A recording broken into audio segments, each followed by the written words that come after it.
Illinois is set to receive billions of federal dollars for roads, bridges, and other projects. This after Congress passed a $1.2 trillion infrastructure plan with bipartisan support. So what's next for the president's signature, quote, Build Back Better package, which has also been called the Human Infrastructure Bill? Here to talk about that and much more are Congressman Rodney Davis, a Republican from Taylorville, Congresswoman Marie Newman, a Democrat from Chicago's Southwest Side, and Congressman Raja Krishnamoorthi, a Democrat from Schaumburg. Everyone, thank you again for being here. Let's start with U.S. Transportation Secretary Pete Buttigieg and what he said about the infrastructure bill's passage. This is the largest investment in roads, bridges, and highways since the creation of the interstate highway system, including the largest investment in our bridges ever, so that we can avoid devastating closures and disruptive collapses. Congressman Krishnamoorthi, today Illinois Democrats and industry leaders said #1 on their wish list is the traffic-clogged I-290, also known as the Eisenhower Expressway. Is that a project that will get funded by this new infrastructure bill? I hope so. The 290 goes through my district. Also, the Elgin-O'Hare Expressway, which neither reaches Elgin nor O'Hare, Paris. I would put that somewhere on the top 10 if we can get to that. But in all seriousness, you know, this bill is a historic investment in Illinois' infrastructure. $17 billion will come directly to Illinois, not to mention all the other competitively bid grants. And so we're going to have at least $10 billion just for highways, $4 billion for roads, bridges repaired, $660 million for our airports. And the list goes on, and it's a tremendous a boost to our economy and competitiveness long term. And Congressman Davis, you've been supportive of infrastructure in the past. You even met with President Biden about this, but you were ultimately a no on this bill. How come? Well, because ultimately it was tied to another bill. It's going to be $1.75 billion or even more. It's going to consist of tax increases and consist of policies that are going to make any infrastructure investment dollar go less far. I'm very concerned that that is the next step. And when some of my moderate Democrat friends decided to sign a letter stating that once a CBO score came out, they would be in favor of spending even more money on things that will cripple our economy, do nothing to address inflation, then I was a no. Well, but to be clear, this bill was decoupled from that bill, and it had a vote on its own. So are you saying you still think the two are linked? Only in D.C. would these two bills be considered decoupled.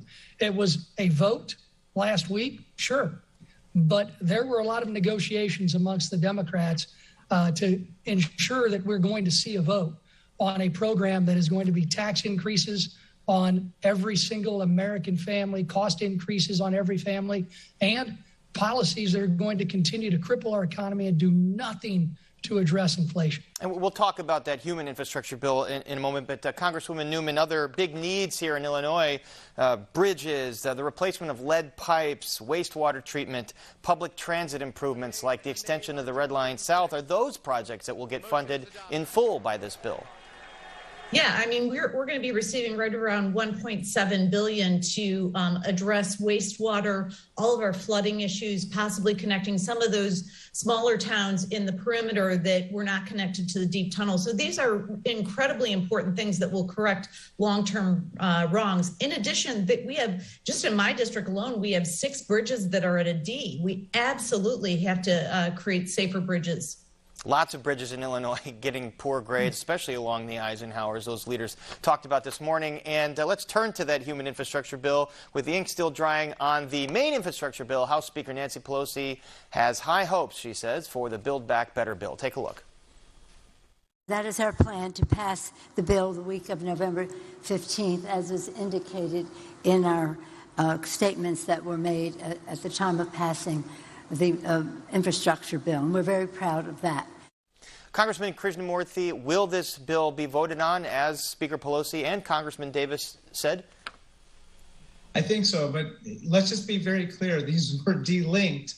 They were not linked together. In fact, some people wanted them to be linked together, and they were not. And so for 200 Republicans to vote against it, and then to move to try to hold the 13 Republicans who voted for it basically accountable and to seek retribution against them in terms of potentially removing them from their committee assignments is reprehensible. This was a bipartisan package that should have received a lot more Republican support. The human infrastructure package, also called the Build Back Better Act, will enhance our productivity as a country. Just two things I want to focus on. One is help with child care assistance. Millions of working moms dropped out of the workforce during the pandemic because they couldn't find access to child care as their children were home from school.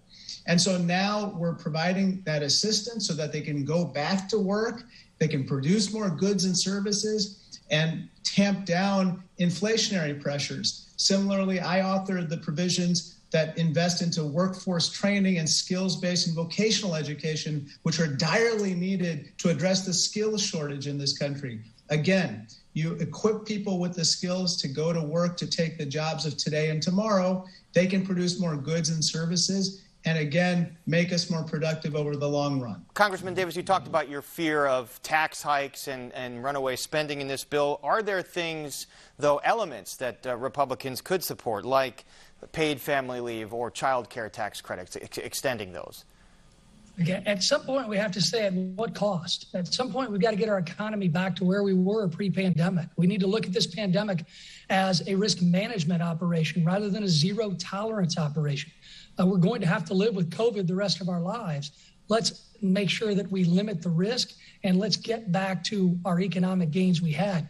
You know, when it comes to kicking Republicans off of committees, I have to remind my colleagues on this show that the only people that have ever kicked our colleagues off committees are Nancy Pelosi and the Democrats in Washington. I respect all of my colleagues to cast a vote that they think is best for their district. But I think there are some questions that have been raised since this bill has passed that made me even more comfortable voting against it.